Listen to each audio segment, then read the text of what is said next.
Bom, o diretor do Centro de Excelência contra a Fome, representante no Brasil, do Programa Mundial de Alimentos da ONU, Daniel Balaban, está com a gente de novo aqui. Daniel, bom dia, obrigado pela sua participação. É eu que agradeço, Datena, estar aqui contigo mais uma vez, você e a sua audiência. Daniel, a gente fez uma campanha aqui na Band que foi um resultado assim expressivo, né?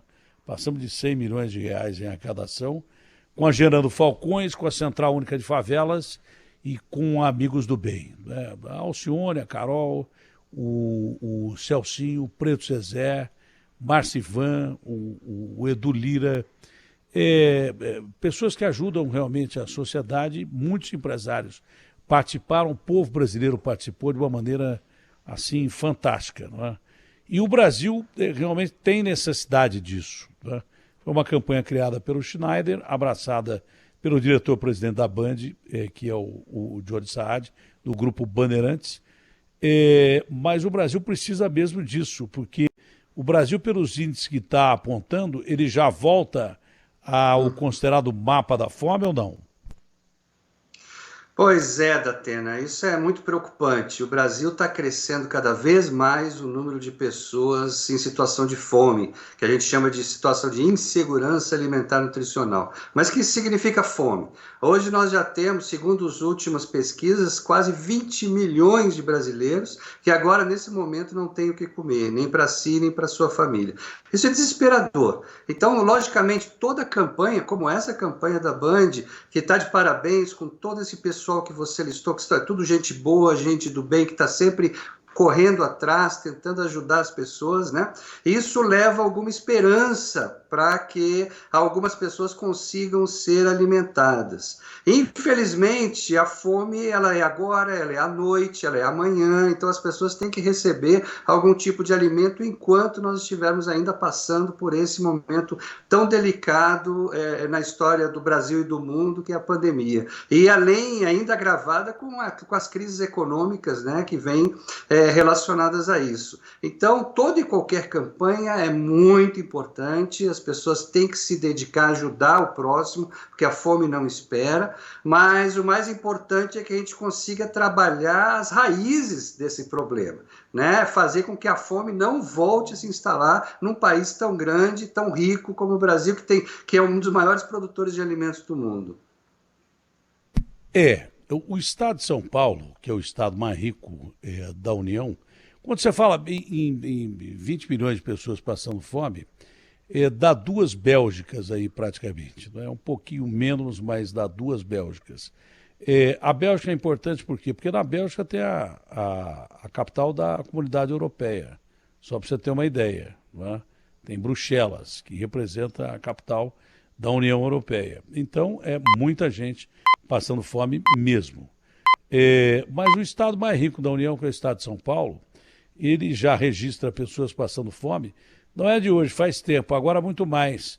Porque numa cidade do tamanho de São Paulo, que tem quase metade, a grande São Paulo, metade do estado mais populoso da União, são perto de 22 milhões, 23 milhões de pessoas, num estado que tem 44 milhões de habitantes, é muito maior que muito país que tem pelo mundo. Né? Mas a gente já tem registros graves, já sempre houve, mas agora mais agravada pela pandemia, a ponta de um iceberg muito ruim, que já tem muita gente passando fome no estado de São Paulo. Você não precisa ir para os estados normalmente carentes, do norte, do nordeste. Já em São Paulo, o esgarçamento do tecido social se faz claro, e claro que isso já deve estar detectado pela sua divisão na ONU. Sim, é terrível porque é o estado mais importante do Brasil, dos maiores da própria América Latina, dos mais ricos, né? É importante dizer isso. Então é inconcebível ter tanta gente que não tem o que comer. É importante dizer que as pessoas falam que a pessoa não tem que comer porque é vagabundo, não trabalha. Não, não é isso. As pessoas são vítimas de uma situação social agravada pela pandemia que nós estamos enfrentando. Então, toda pessoa que nós virmos nessa situação, nós não temos que julgar, nós temos que ajudar nesse momento tão difícil. Não temos que fazer nenhum tipo de julgamento, temos que ajudar, e essas pessoas são vítimas de um problema social que o Brasil está enfrentando. E como você mesmo disse, Datena, na pandemia, ela agravou a situação de fome, ela não é a culpada. O Brasil já vinha caminhando para essa situação nos últimos 5 anos. O Brasil tem uma crise econômica misturada com crise política e agora agravada pela pandemia, que fez um caldo muito mais forte e que levou a essa situação muito difícil. Então, nós temos que trabalhar as raízes desse problema para que a gente consiga resolvê-lo. Não, dar a comida é importante, dar o alimento é importante, mas não vai resolver o problema. O problema só será resolvido quando nós atacarmos as raízes desse problema. Que são raízes sociais. O cara não quer receber nada do governo. O cara quer ter trabalho para poder comprar comida e pagar o aluguel ou morar na casa própria dele. Ele não quer ser assistido pelo governo. Ele só tem que ser assistido pelo governo porque nós estamos vivendo um caos total de uma crise de desempregos que falam em 20 milhões, diretos ou indiretos.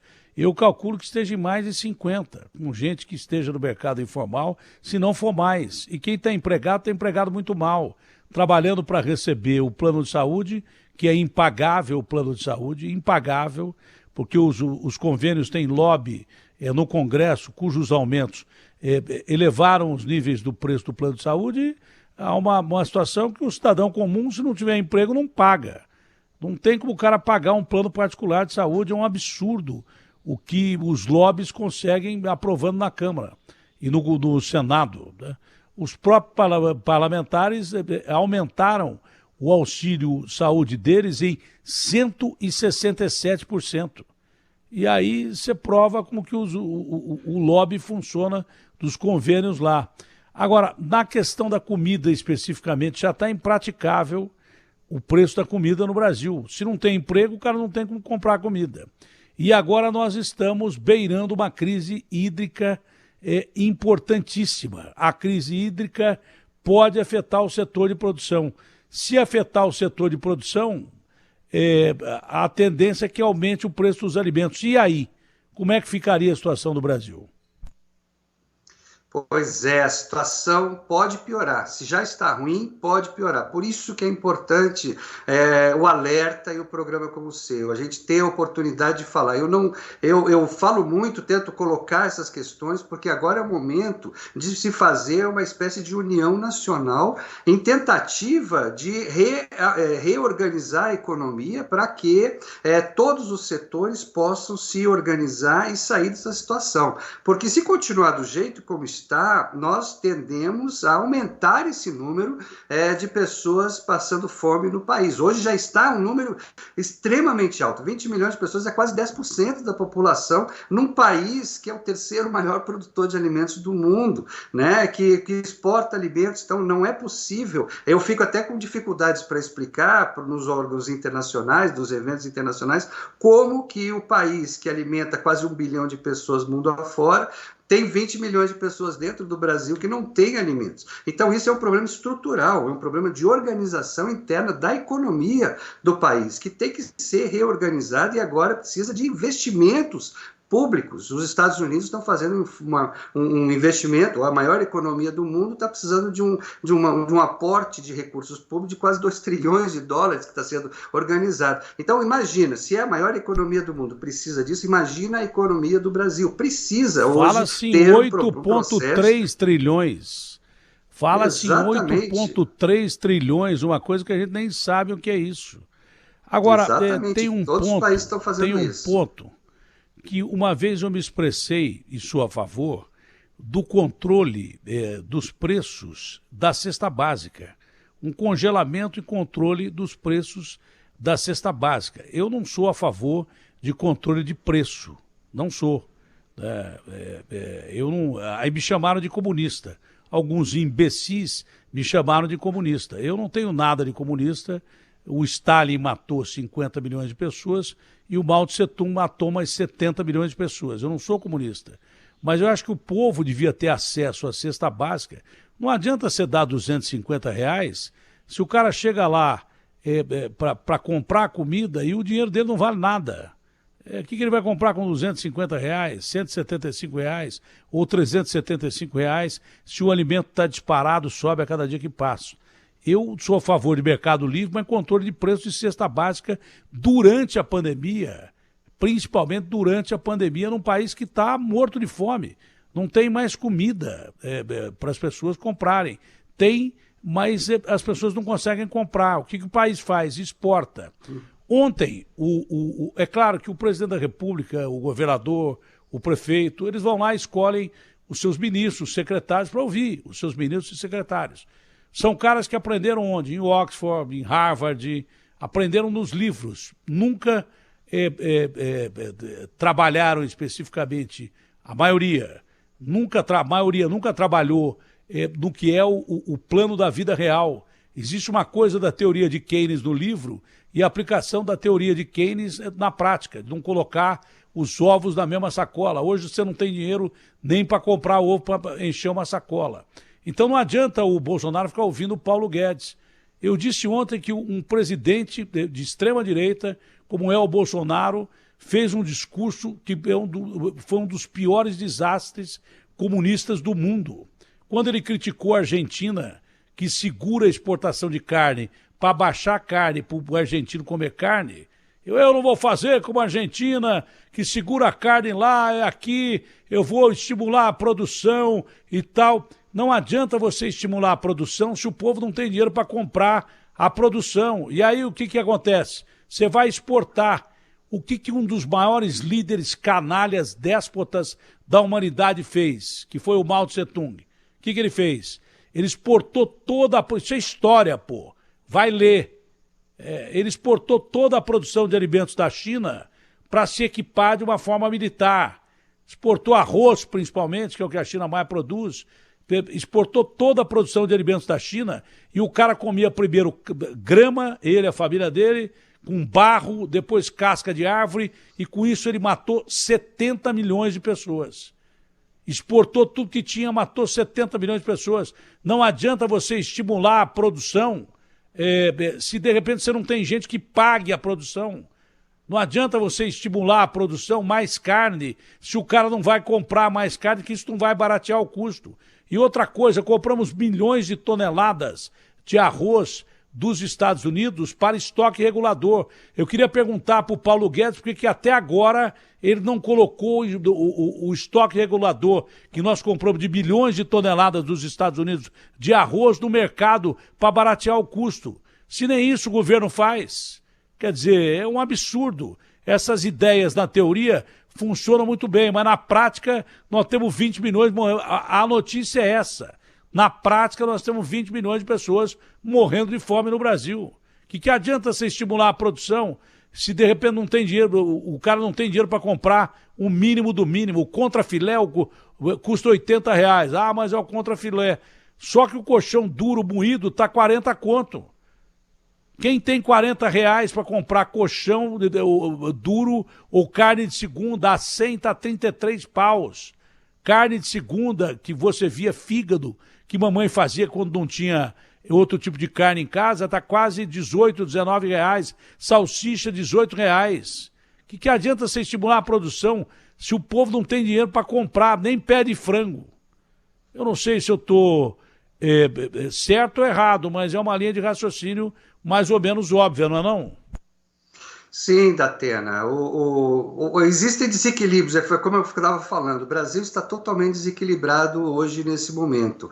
O preço dos alimentos está subindo, as pessoas diminuíram sua renda, muito mais do que tinham no ano 2019, 2018, antes da pandemia. Hoje a renda é menor, né? E elas não conseguem ter acesso. Então, por exemplo, um botijão de gás, né, R$ 100 em média em qualquer parte. Então a pessoa vai pensar, poxa, eu vou ter o gás para conseguir, ou vou comprar comida, né? Então a comida está muito cara. E isso tudo, como é que a gente consegue resolver? Através de políticas públicas de incentivos a determinados setores e fazer uma discussão nacional. Você não precisa congelar, mas você pode chamar a grande maioria dos produtores e fazer um acordo para que o preço não suba, né? De acordo, porque hoje o preço sobe porque o preço está dolarizado, o dólar está quase 5,50, 5,50, é o preço que eles conseguem lá fora. Então fica muito melhor você exportar o alimento. Caiu né? para 5,14.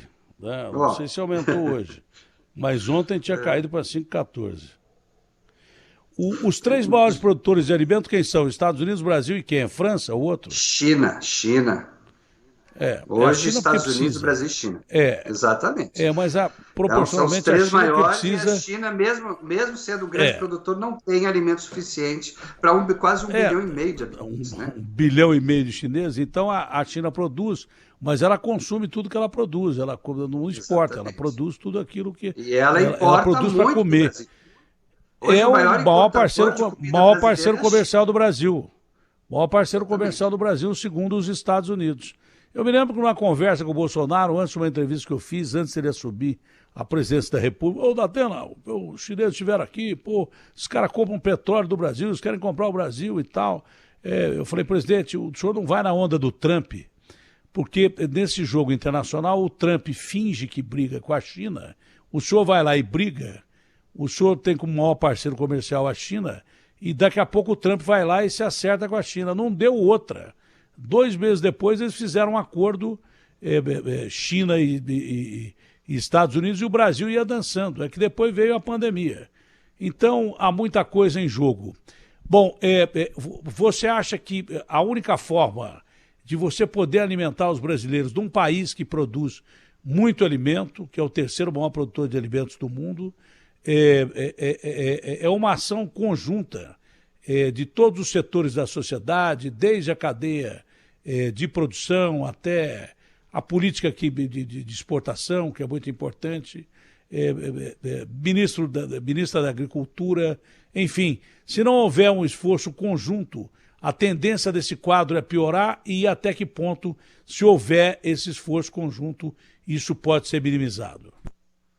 Bom, Datena, eu sou extremamente otimista. Eu acredito que as pessoas vão se dar conta que somente uma ação conjunta, somente um projeto de união nacional vai resolver esse problema. E agora é o momento, você vê, nenhum país do mundo está falando em equilíbrio fiscal, em contas públicas. O Brasil talvez seja um dos poucos que ainda fala nisso no momento de pandemia, no momento de emergência. Agora é o momento de salvar vidas, é o momento de resolver o problema, é o momento de fazer com que essas pessoas sejam inseridas na sociedade. Como você falou, ninguém quer viver de auxílio, ninguém quer viver de doação. As pessoas querem trabalhar, querem produzir e querem ter aquilo e conseguir alimentar a si e a sua família. Então elas precisam de cidadania e isso só vai acontecer através de políticas públicas, ou seja, fazer cursos profissionalizantes, apoio a microempreendedores, junto com o auxílio básico da renda, fomentar banco de alimento, restaurante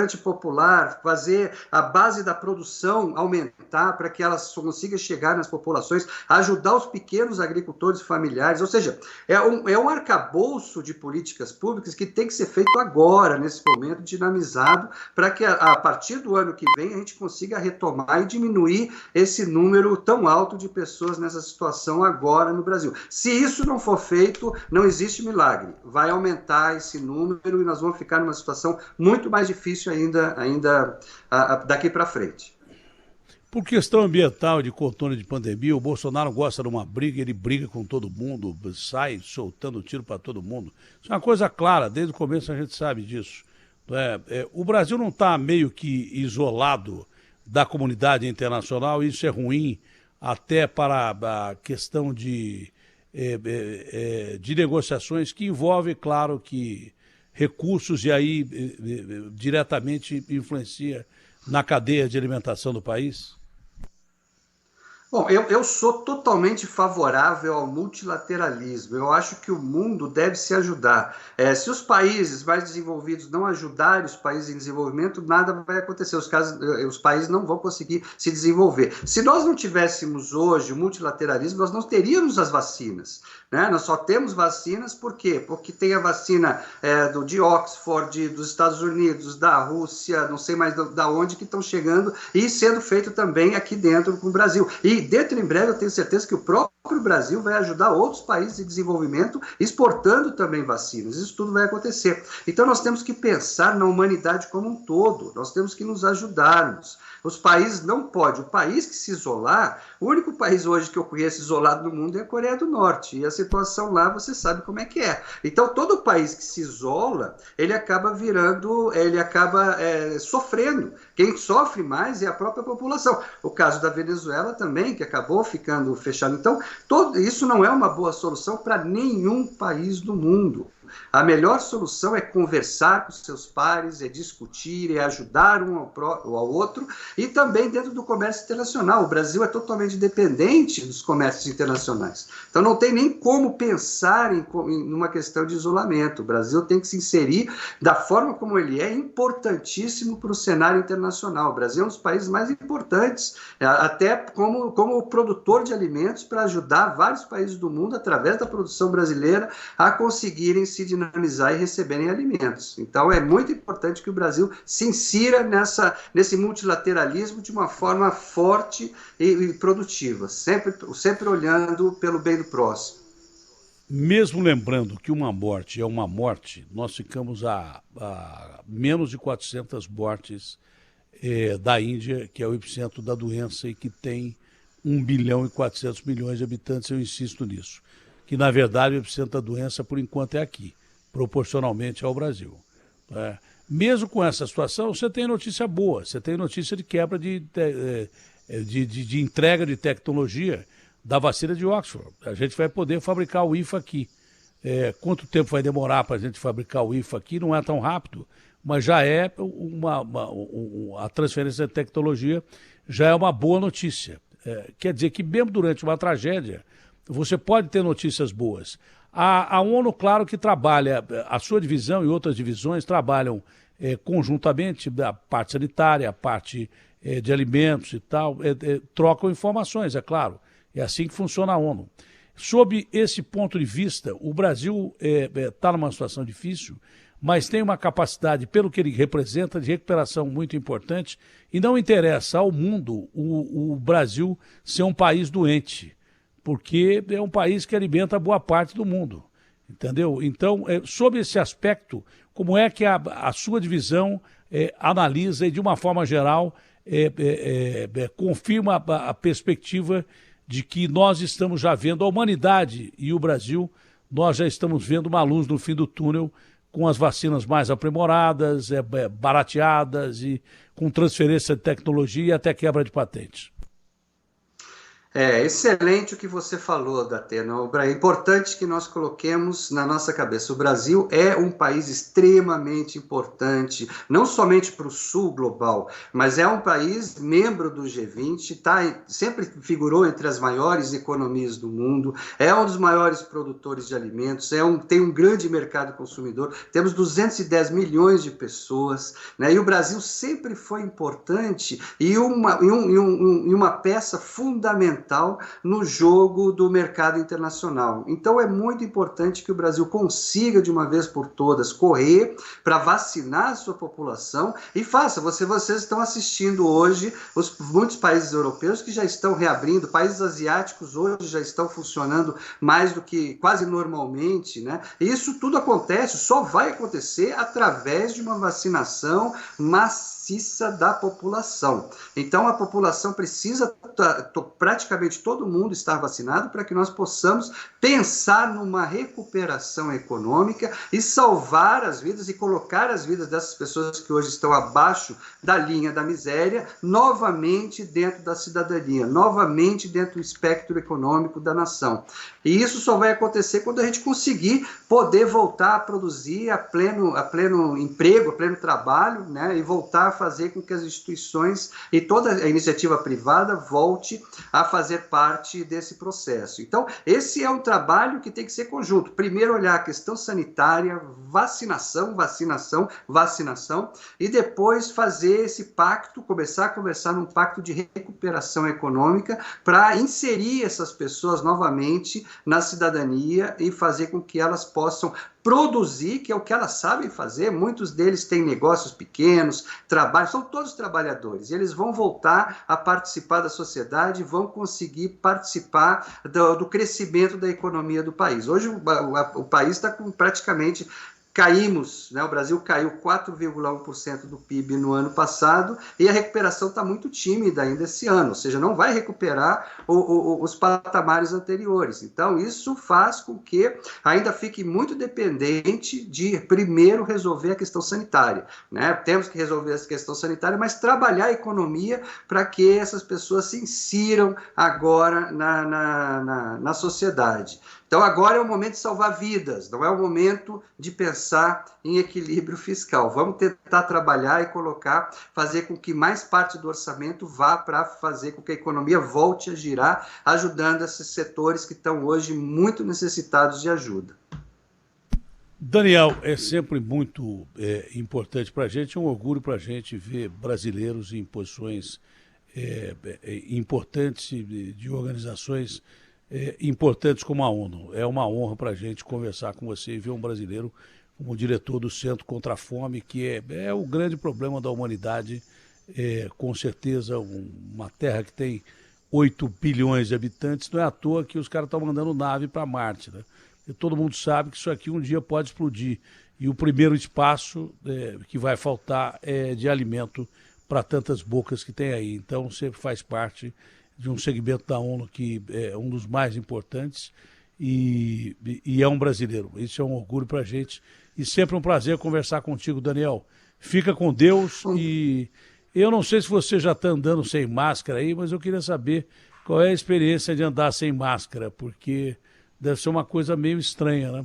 Uma coisa que a gente sempre andou, a gente nunca andou de máscara, mas os pequenos detalhes da vida que a gente não dá valor, que é o direito de ir e vir tranquilamente, com problema de segurança, claro, mas sem essas restrições todas, acho que vai ser gozado, mas muito bom quando o mundo voltar ao novo normal, que foi o normal que a gente sempre teve, né, e que a gente nunca valorizou.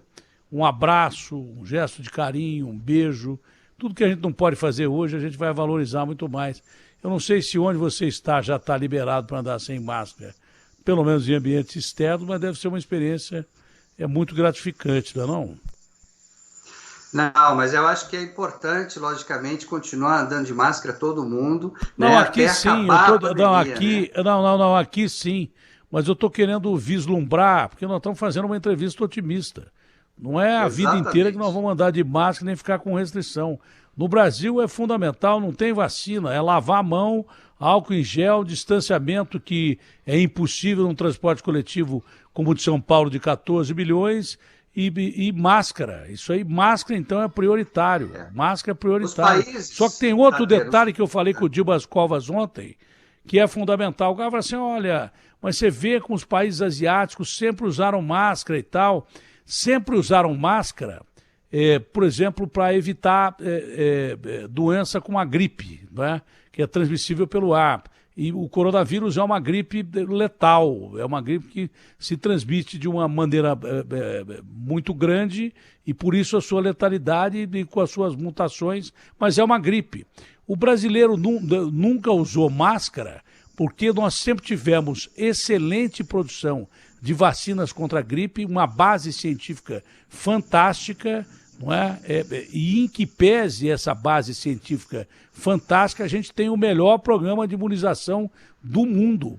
Pode ter alguém que parece com o nosso programa, mas não tem ninguém parecido. Por isso que a gente nunca usou máscara. Mas eu, por exemplo, tive uma experiência particular que eu tenho problema de imunidade. Eu não tenho baço porque eu tirei um tumor do pâncreas há 13 anos. Eu tenho problema de imunidade. E eu mesmo tomando vacina contra a gripe, todo ano eu fico gripado. É a primeira vez nesse período de pandemia que eu tomo vacina contra a gripe e não fiquei gripado porque tomei os cuidados de lavar a mão, de passar álcool em gel quando tem oportunidade, de ter distanciamento social porque tem oportunidade. Eu não deixei de trabalhar um dia na pandemia, mas com distanciamento, não tem ninguém dentro do estúdio, eu tenho o mínimo de contato com as pessoas, sempre usei máscara, nunca tirei máscara e pela primeira vez em 64 anos da minha vida eu não peguei gripe. Quer dizer que a máscara já funciona até contra a gripe. Agora, o que eu estava dizendo é uma perspectiva otimista, de você olhar para o lado e não ver alguém com máscara, porque você está seguro para andar com máscara. No Brasil é impossível você pensar nisso agora. Nós estamos num recrudescimento da chamada ainda segunda onda. Mas deve ser muito gratificante você voltar ao normal. Por isso que é importante a gente fazer tudo para voltar ao normal. Vai acontecer, Datena. Muitos países já estão assim, eventos esportivos já estão acontecendo, Estados Unidos, na Europa, com o público, sem máscara. Eu acho que é aos poucos. A gente tem que aguentar a ansiedade, lógico, todos nós gostaríamos que tudo já estivesse de volta ao normal, mas vai acontecer, vamos acreditar, né? E nós vamos ter um mundo melhor, nós vamos sair melhor do que nós entramos nessa pandemia. Eu tenho certeza disso. Tá? E muito obrigado, Datena. Sempre à disposição, quando quiser nos convidar, estamos sempre à disposição. Daniel, desculpe estourar o seu tempo, mas é um orgulho falar com você pelas razões que eu já disse e sempre é um papo muito legal. Saúde, fique com Deus, um abraço grande. Um abraço.